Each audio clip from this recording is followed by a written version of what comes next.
Il existe un sujet dont beaucoup de couples parlent rarement, mais qui peut avoir un impact profond sur leur relation. Le manque d'intimité. Et la question mérite d'être posée. Le manque de relations intimes dans le mariage peut-il détruire un couple? La réponse est plus complexe qu'un simple oui ou non. Car ce n'est pas seulement l'absence d'intimité qui pose problème, c'est ce qui se passe dans le cœur des deux. Personne, lorsque ce manque dure, longtemps sans dialogue ni compréhension. L'intimité dans le mariage n'est pas uniquement une question physique. C'est aussi une façon de se sentir désiré, aimé, choisi, connecté à son partenaire. Pour beaucoup de couples, elle représente un langage d'amour important. Lorsque ce besoin est constamment ignoré, certaines blessures peuvent apparaître. L'un peut commencer à se sentir rejeté, l'autre peut se sentir incompris ou sous pression. Et petit à petit, une distance émotionnelle peut s'installer.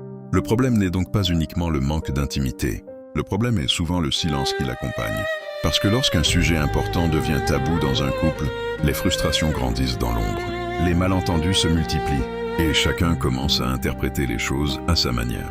Pourtant, il est important de comprendre une chose. Chaque couple traverse des saisons différentes. Parfois, la fatigue, le stress, les problèmes de santé, les responsabilités familiales ou les difficultés émotionnelles peuvent affecter la vie intime. Cela ne signifie pas automatiquement que l'amour a disparu.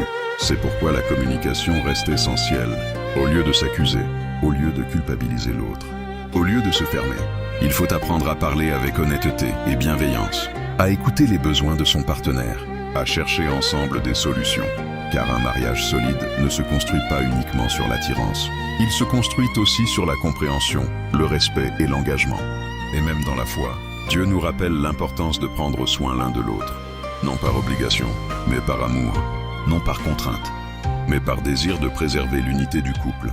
Un mariage commence rarement à se briser à cause d'un seul problème.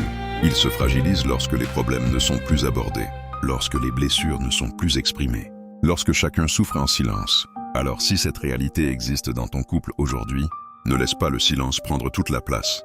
Parlez, écoutez-vous, priez ensemble, cherchez à comprendre avant de vouloir avoir raison. Car lorsque deux personnes décident de travailler ensemble pour protéger leur relation, beaucoup de choses peuvent être restaurées. N'oublie jamais ceci. Le manque d'intimité peut créer une distance. Mais c'est souvent le manque de communication et de compréhension qui finit par détruire le couple.